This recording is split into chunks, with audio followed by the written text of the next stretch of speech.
कैसे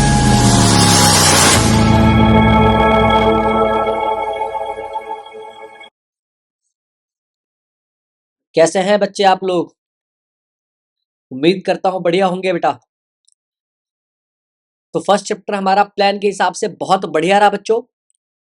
अभी अपने को चैप्टर सेकंड स्टार्ट करना है बच्चों। अपने को बेटा चैप्टर सेकंड स्टार्ट करना है।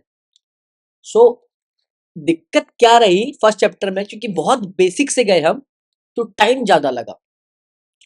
अब 21 फैब को ही हमारा एग्जाम है और टाइम बहुत कम है, क्योंकि आज जो है वो 15 जैन हो चुका है।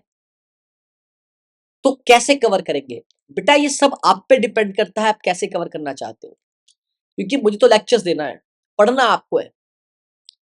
सो बेटा अगर मैं आपको बताऊं, इस तरह से सिनेरियो आपको समझाने की कोशिश करूं, तो चैप्टर सेकंड से जो इंपॉर्टेंट आता है बेटा, वो 1 मार्क्स में अगर आप देखोगे तो इलेक्ट्रिक पोटेंशियल के ऊपर एक न्यूमेरिकल पूछ सकता है, या इस पे कुछ कॉन्सेप्ट बेस्ड सवाल पूछ सकता है। इलेक्ट्रिक पोटेंशियल कह लो या इलेक्ट्रिक पोटेंशियल एनर्जी कह लो।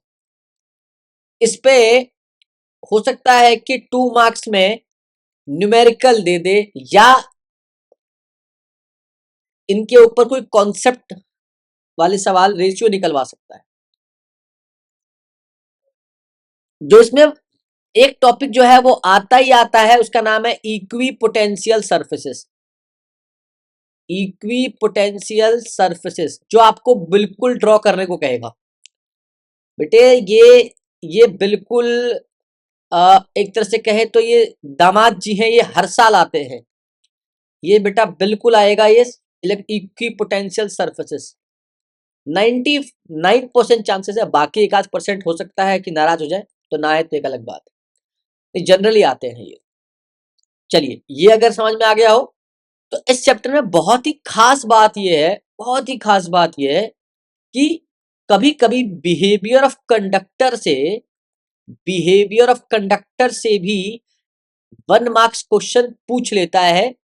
या तो असर्शन रीजन में दे देगा बेटा, या आपको आपके एमसीक्यू में दे देगा कि क्या स्टेटमेंट सही है और क्या गलत।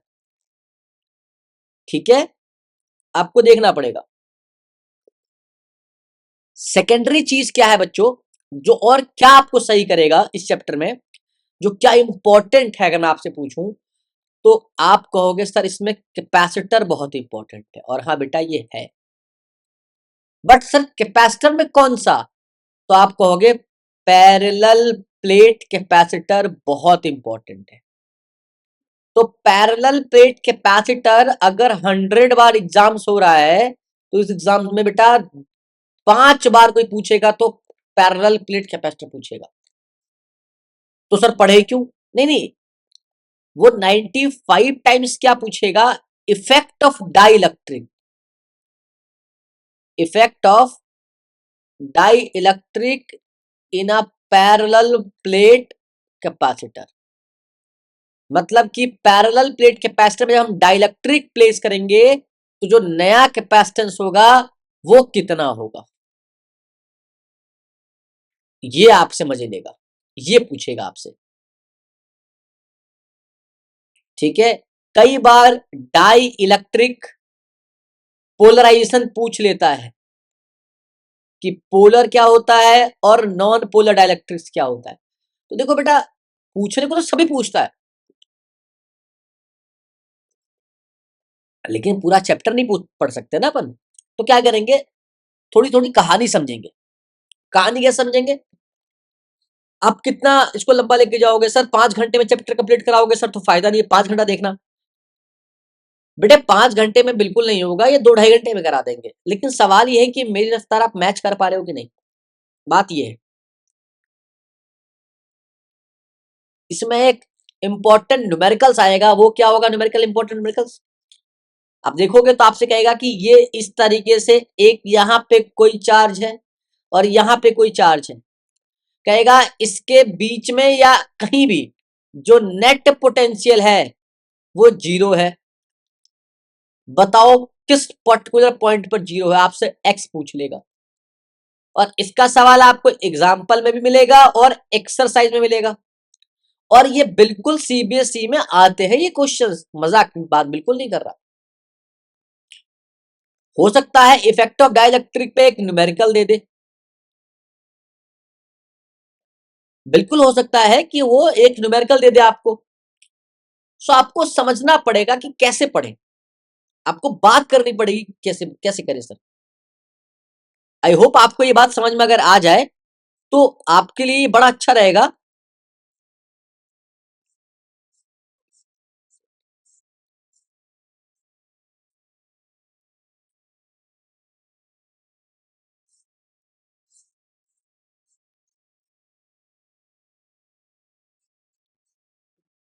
बच्चों आपको बात समझ में आ गई होगी कि इंपॉर्टेंट लेक्चर्स का क्या रोल है। सो मैं कैसे इसको इंपॉर्टेंट लेक्चर्स के रूप में बना सकता हूं। अब वो बच्चे जिन्होंने कुछ भी नहीं पढ़ा है वो कैसे करेंगे, बाकी जिन्होंने पढ़ा है वो रिवीजन के रूप में इसको देखेंगे। लेकिन जिन्होंने पढ़ा ही नहीं है, जो इस भरोसे बैठे हैं कि मैं पढ़ाऊंगा तो होगा। चलिए बच्चों बिना टाइम वेस्ट किए मैं आपको एक छोटा सा प्लान बताता हूँ इस चैप्टर के लिए, जो आपको मैं समझाता हूँ। जिन्होंने कुछ नहीं पढ़ा है वो क्या करना, पैरेलल प्लेट कैपेसिटर को बिल्कुल पढ़ के जाना। मैं पढ़ाऊंगा अभी पैरेलल प्लेट कैपेसिटर, और पैरेलल प्लेट कैपेसिटर पढ़ने के लिए आपको इलेक्ट्रोस्टैटिक अच्छे से देख के आना पड़ेगा, तभी मैं आपको वहां से पढ़ा सकता हूं। दूसरा, effect of parallel, effect of dielectric in parallel plate capacitor, ये दोनों बिल्कुल पढ़ के जाना है आपको। और इक्वी पोटेंशियल सरफेसेस बिल्कुल पढ़ के जाना है बच्चों, ये तो बिल्कुल पढ़ के जाना है, मैं बता रहा हूं आपको।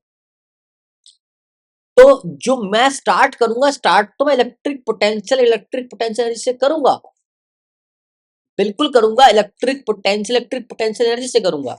लेकिन जो बच्चे 1 मार्क्स को अगर आप नहीं लेना चाहते हो, क्योंकि आप चाहते हो कि भैया मैं पहले पासिंग मार्क्स करूं, तो आप 3 मार्क्स में आप बेटा वीडियोस में पैरेलल प्लेट कैपेसिटर और इफेक्ट ऑफ डाइलेक्ट्रिक ये जरूर देखें, ये जरूर देखें बच्चों। बाकी वर्कडन वगैरह तो ये बाद की चीज है, वर्कडन पे भी क्वेश्चन आता है, जबकि मैं फर्स्ट चैप्टर में पढ़ा चुका हूँ वर्कडन, टाउ डी थीटा वहीं पे मैं करा चुका हूँ। पोटेंशियल एनर्जी नहीं आया तो आप वापस देखिएगा, फिर इसमें थोड़ा बहुत कराएंगे। सो बच्चों जब मैं इस लेक्चर को आगे लेके चलता हूं तो सबसे पहले मेरे दिमाग में आता है what is electric potential E P, और दूसरा आता है इलेक्ट्रिक पोटेंशियल एनर्जी ईपीई। बेटा इलेक्ट्रिक पोटेंशियल को रिप्रेजेंट करते हैं वी से, और इलेक्ट्रिक पोटेंशियल एनर्जी को रिप्रेजेंट करते हैं यू से। बच्चों बिल्कुल प्यार से समझा रहा हूं, कोई बात नहीं है, आसान से समझिएगा। इसकी डेरिवेशंस को डेराइव करके कोई खास फायदा होगा नहीं, इसलिए मैं करा नहीं रहा, क्योंकि मैं इंपॉर्टेंट बता रहा हूं। अगर आप कहोगे कमेंट डाल देना, मैं करा दूंगा। सो इलेक्ट्रिक पोटेंशियल एनर्जी का को हम सिंबल यू बोलते हैं, और इलेक्ट्रिक पोटेंशियल को बच्चों हम वी बोलते हैं। अब क्योंकि इलेक्ट्रिक पोटेंशियल में एनर्जी आ रहा है, तो आपको अच्छे से पता है कि जो एनर्जी होता है वो बेसिकली वर्क डन के बराबर होता है। बेसिकली क्या होता है, वो वर्क डन के बराबर होता है। मेरे 11th का डला हुआ है वर्क डन और एनर्जी, आप जाके देख सकते हैं। आपने पढ़ा होगा वर्क एनर्जी थ्योरम, उसमें पढ़ाया जाता है। सो इलेक्ट्रिक पोटेंशियल एनर्जी बच्चों जो होता है वो यू होता है, और जो ये इलेक्ट्रिक पोटेंशियल एनर्जी होता है यू, ये बेसिकली बेटा वर्क डन के बराबर होता है। अब सर वर्क डन क्या होता है समझिएगा। मैंने कहा मान लो कि यहाँ कोई पॉजिटिव क्यू चार्ज है, और मान लो कि यहाँ कोई टेस्ट चार्ज है, जो आपको पता है टेस्ट चार्ज छोटा होता है लेकिन पॉजिटिव होता है। अब मान लो कि इस पॉजिटिव क्यू चार्ज से अनंत दूरी पर या इनफाइनाइट डिस्टेंस पे मान लो ये कोई पॉजिटिव चार्ज है, जिसको टेस्ट चार्ज बोला है, या अनंत पे नहीं मानते हो तो मान लो एक पर्टिकुलर किसी पॉइंट पर है। सो क्या होगा, जिस बच्चे ने ग्रेविटेशन चैप्टर को अच्छे से पढ़ा होगा उसको समझ में आ रहा होगा कि ग्रेविटेशनल पोटेंशियल एनर्जी और ग्रेविटेशनल पोटेंशियल अगर पढ़ा होगा 11th में जाके तो उसको भी ये समझ में आ जाएगा। हालांकि मैं ये समझाऊंगा बेटा, इसका एक लेक्चर जरूर तैयार करूंगा आप ही लोग के लिए, ताकि आप इस पे इलेक्ट्रिक पोटेंशियल एनर्जी आप देख सको। तो बेटा ये पॉजिटिव क्यू चार्ज है और यहाँ पे एक आपने टेस्ट चार्ज दिया है। अब कूलम्स लॉ के अकॉर्डिंग देखें तो इस वाले चार्ज का, इस वाले चार्ज का और इस वाले चार्ज का आपस में एक इंटरेक्शन फोर्स होगा बच्चों। एक क्या होगा, इंटरेक्शन फोर्स होगा बच्चों। अब वो जो इंटरेक्शन फोर्स होता है बच्चों दो रूप में आता है, एक तो अट्रैक्शन में आता है, दूसरा बच्चों रिपल्सन में आता है। तो मैंने कहा कि इस चार्ज से, ये चार्ज को है मुझे इस तरफ लेके आना है, इस तरफ लेके आना है। तो आप कहोगे सर ये भी पॉजिटिव और ये भी पॉजिटिव है, तो जो फोर्स ऑफ इलेक्ट्रोस्टैटिक है वो तो रिपल्सिव होगा। सर वो तो रिपल्सिव होगा, यानी कि वो इस चार्ज को इस तरह धक्का दे रहा होगा, लेकिन आपको इसको अगेंस्ट में लाना है, यानी कि इलेक्ट्रोस्टैटिक फोर्स के अगेंस्ट में जब आप इस चार्ज को लेके आएंगे, है ना बच्चों, तो आपको इस चार्ज को यहां से मान लो कि किसी दूरी पर लेके आने में आपको वर्क करना पड़ेगा बच्चों। और आप जो वर्क करते हो रिपल्सिव फोर्स के अगेंस्ट में, यही वर्क कहलाता है बेटा आपका इलेक्ट्रिक पोटेंशियल एनर्जी। यही कहलाता है बेटो इलेक्ट्रिक पोटेंशियल एनर्जी। आप किसी चार्ज को किसी पॉइंट से स्टोर करने के लिए ला रहे हो, बेसिकली यहां लाके आप स्टोर करोगे। मैंने क्या कहा कि किसी चार्ज, किसी टेस्ट चार्ज को किसी एक पॉइंट से आप दूसरे पॉइंट पे लेके आ रहे हो स्टोर करने के लिए, और आप बेटा आप रिपल्सिव फोर्स या इलेक्ट्रोस्टैटिक फोर्स के अगेंस्ट में आप वर्क कर रहे हो, तो उसको लाने में जो एनर्जी खर्च होगी, यानी कि जो वर्क डन होगा, वो कहलाएगा आपका इलेक्ट्रिक पोटेंशियल एनर्जी, या उसे हम वर्क कहते हैं बच्चों। बेटा इसके डेराइव में भी कोई दिक्कत नहीं है और कोई परेशानी नहीं होता है। सुनिए बच्चे, तो जो ये वर्क होता है लाने में वो होता है के क्यू, क्यू का आर। बेटा सिंपली आर होता है, आर का स्क्वायर नहीं होता, सिंपली के क्यू, क्यू का आर होता है बच्चों, आर का स्क्वायर नहीं होता। तो होता क्या है, कैसे होता है? देखो बच्चों आपको पता है वर्क का फॉर्मूला होता है F vector dot dx vector. अब मान लो कि इस चार्ज से ये इस चार्ज जो टेस्ट चार्ज था, इसकी इनिशियल दूरी ये अनंत पे था। कहां था? ये इन्फिनाइट पे था, अनंत पे था।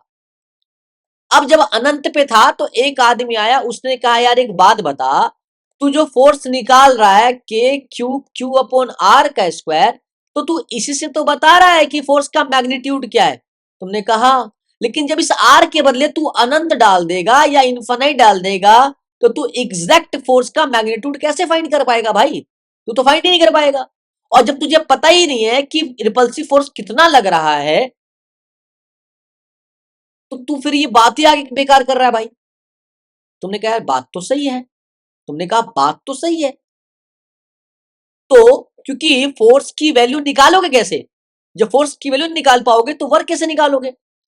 तो इसी के लिए बेटा एक यहां पे थोड़ा सा जुगाड़ करते हैं, JUGAD, जुगाड़।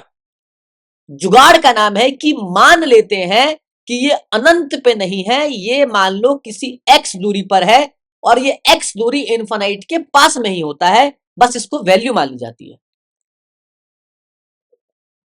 बेटा जिसको भी x से दिक्कत हो वो बेटा इस वाले x को ध्यान से देखो, क्योंकि यही x आपके x को x बना सकता है किसी और की। इधर तो आप जो ये x माना है वो x किस लिए माना है? सिर्फ फोर्स निकालने के लिए आपने एक्स माना है और किसी चीज के लिए आपने बेटा वो एक्स नहीं माना है।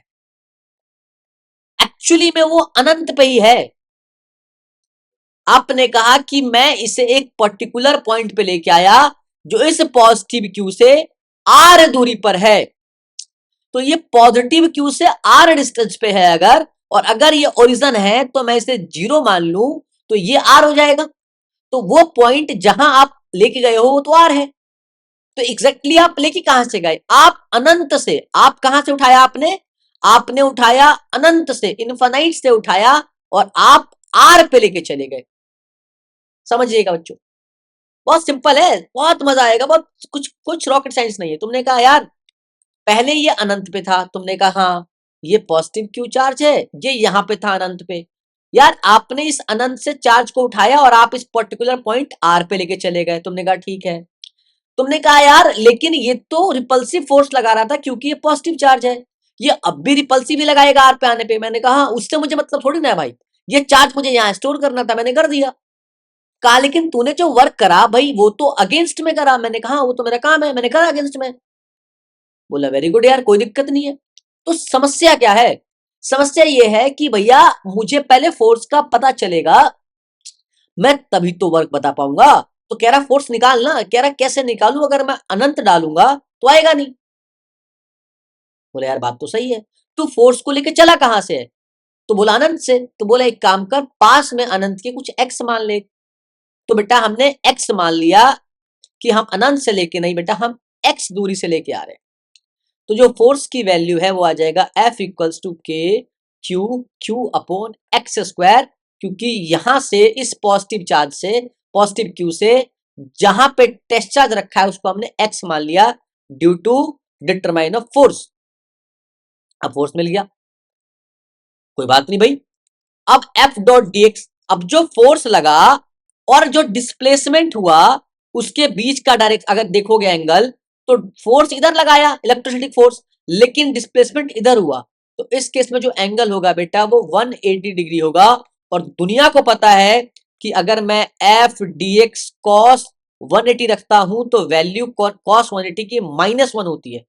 कॉस 180 की वैल्यू -1 होती है।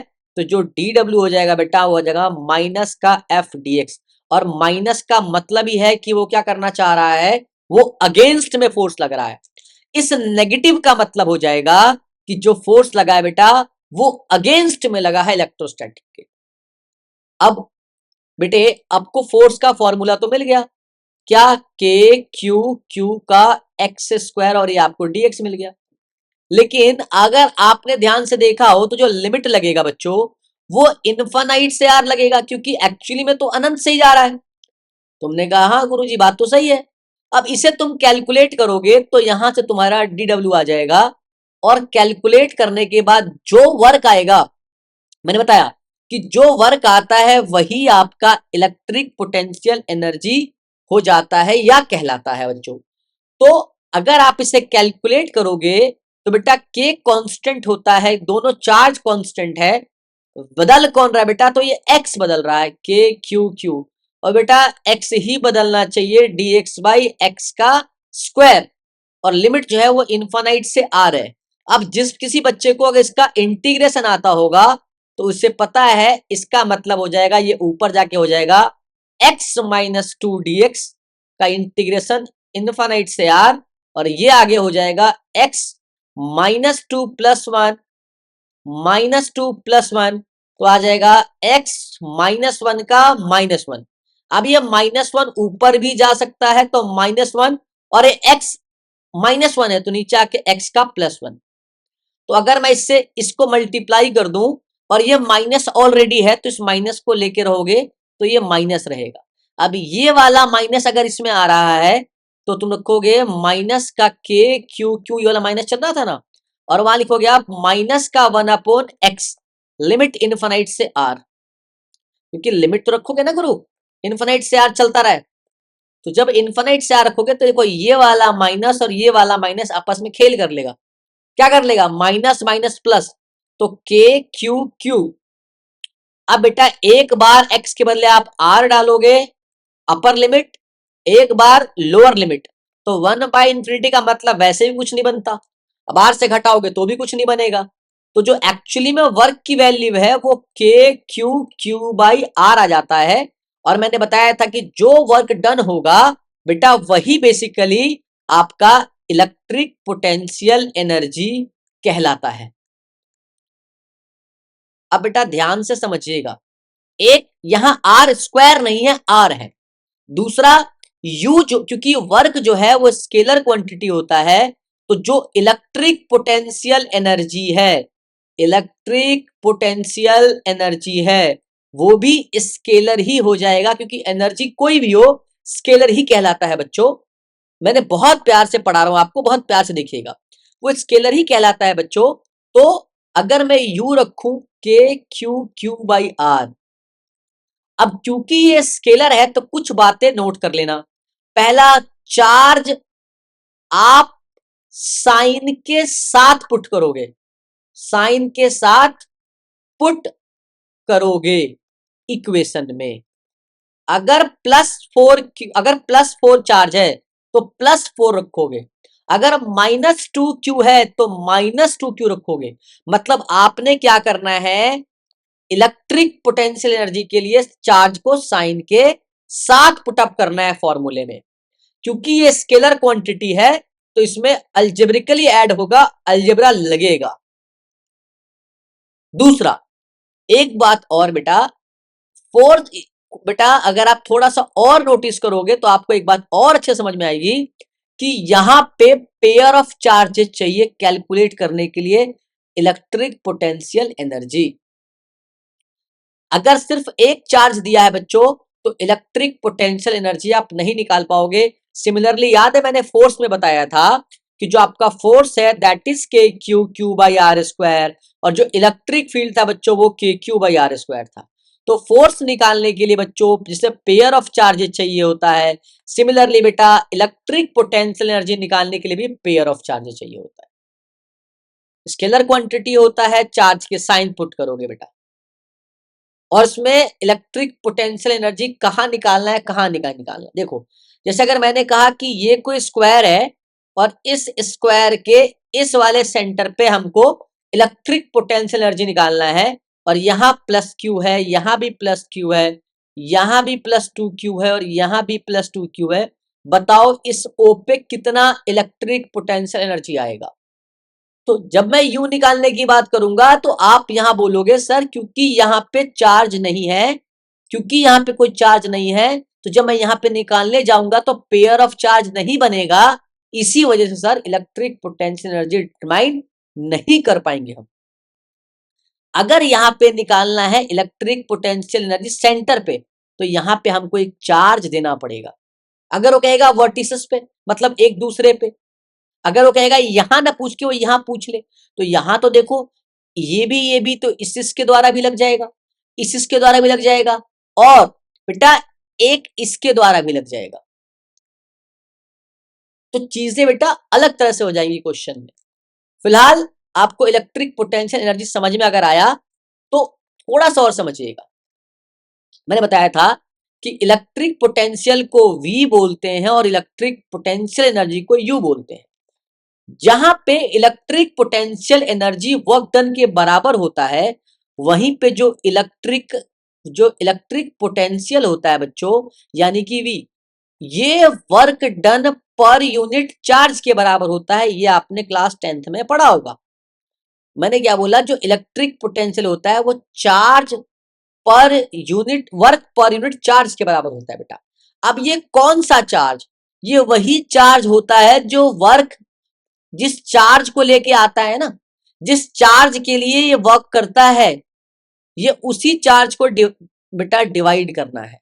मतलब कि अभी अभी आपने बेटा वर्क पढ़ा कि वर्क क्या निकाला आपने, KQ/R, और जो Q है वो ये रहा। तो इस Q से जब Q काटोगे तो आपका जो V आएगा दैट इज KQ/R। बेटा इलेक्ट्रिक पोटेंशियल भी एक स्केलर क्वांटिटी होता है। तो यहां भी कुछ बातें याद रखेंगे, चार्ज यहां भी बच्चों साइन के साथ पुट करोगे, चार्ज यहां बेटा आप साइन के साथ पुट करोगे, और बच्चा एक और बात जो मैंने वहां पे बताया, यहाँ पे अगर आपको इलेक्ट्रिक पोटेंशियल निकालना है तो यहाँ सिंगल चार्ज चाहिए। सिमिलरली बेटा देखो इस तरह का इक्वेशन आपको इस चैप्टर में मिल गया। जैसे वहां पे दो चार्ज चाहिए था पेयर ऑफ, एक निकालने के लिए, दूसरे में सिंगल। सिमिलरली यहाँ तो बेटा मैं एक चीज कहूं, अलेक्सा स्टॉप। अगर मैं एक चीज कहूं कि देखो ध्यान से कि इलेक्ट्रिक फील्ड और इलेक्ट्रिक फोर्स का आपको मैंने रिलेशन निकाला था, इसी तरह अगर मैं इलेक्ट्रिक पोटेंशियल और इलेक्ट्रिक पोटेंशियल एनर्जी का निकालूं तो इलेक्ट्रिक पोटेंशियल हमारा सिर्फ के क्यू बाई आर आता है, और जो हमारा ये यू आता है बच्चों, ये आता है के क्यू क्यू बाई आर। तो बेटा देखो अगर इस v को इस u के बराबर होना है तो इससे q से अगर मल्टीप्लाई कर दूं तो ये v u के बराबर आ जाएगा। तो इसका कहना यह है कि जो u है वो v के बराबर तब होगा जब इस v में मैं q से मल्टीप्लाई करूंगा।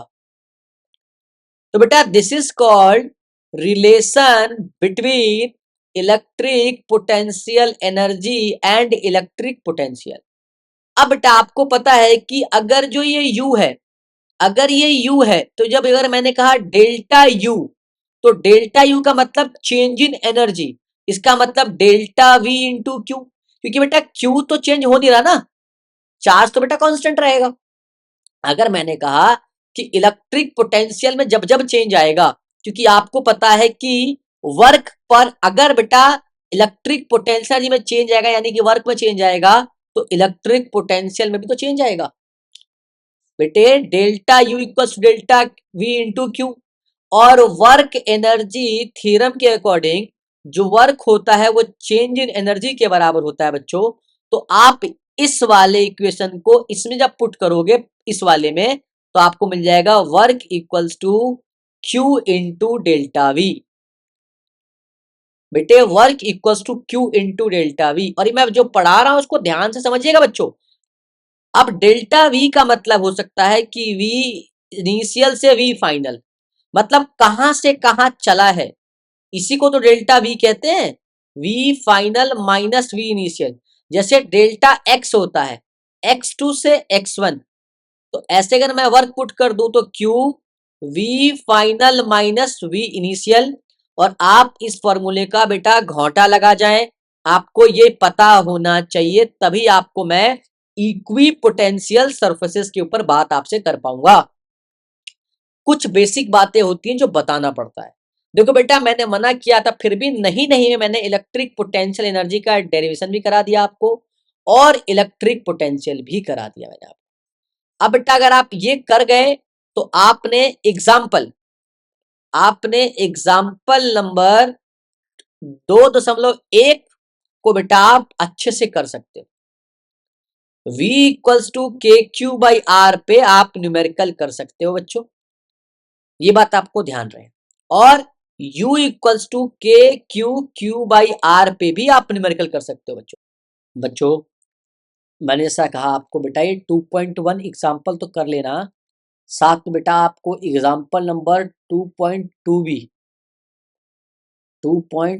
भी उतना ही इंपॉर्टेंट है, और एक्सरसाइज जब करने जाओगे तो 2.1 भी उतना ही इंपॉर्टेंट है। अब बेटा एग्जाम्पल 2.1 बेटा मैं तो जैसे मैंने आपको इलेक्ट्रोस्टैटिक का इंपॉर्टेंट न्यूमेरिकल्स कराए एक साथ में, वैसे मैं ये भी करा दूंगा, बिल्कुल ना घबराएं आप, जो जो इंपॉर्टेंट होगा। तो मैंने कहा कि जो मैंने बोला ना एग्जाम्पल 2.1 उतना ही इंपॉर्टेंट, 2.2 और एक्सरसाइज का 2.1 उतना ही इंपॉर्टेंट। अब ये सवाल आप कर लीजिएगा, तभी आपको बेटा इक्वी पोटेंशियल सर्फेसेस मैं समझा पाऊंगा आपको। क्योंकि बेटे अब अगर कोई कहेगा कि सर आप करा दो, बेटा हम भी करा देंगे, कोई खास बात नहीं है।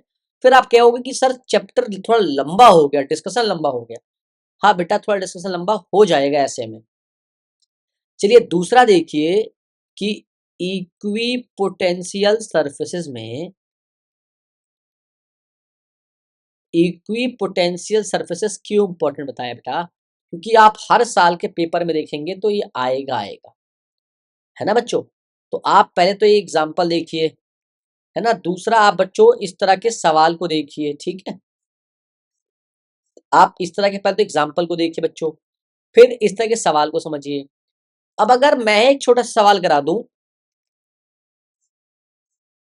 बेटे अगर मैं ही एक छोटा सवाल करा दूं कि मान लो कोई चार्ज जो है वो 2 माइक्रो कूलम है, 2 माइक्रो कूलम है, ठीक है बेटा, समझ रहे मेरी बात को? क्वेश्चन दिया मैंने, बोला ना V = KQ/R। तो जब चार्ज दिया रहेगा तो आर ही तो मांग रहा, फिर कह देगा मान लो कि 10 सेंटीमीटर पे प्लेस्ड है, तो बताओ इलेक्ट्रिक पोटेंशियल। बेटा इलेक्ट्रिक पोटेंशियल मतलब होता है उसे लेके आना, मैंने बताया था ना चार्ज स्टोर करने के लिए एक तो एनर्जी होती है। तो K एज इट इज 9 × 10। अच्छा बेटा हमेशा ये फ्री स्पेस ही बात करेगा, 2 को माइक्रो कूलम से कूलम में और R को सेंटीमीटर से मीटर में कर लोगे बच्चों, तो ये आपका इलेक्ट्रिक पोटेंशियल आ जाएगा।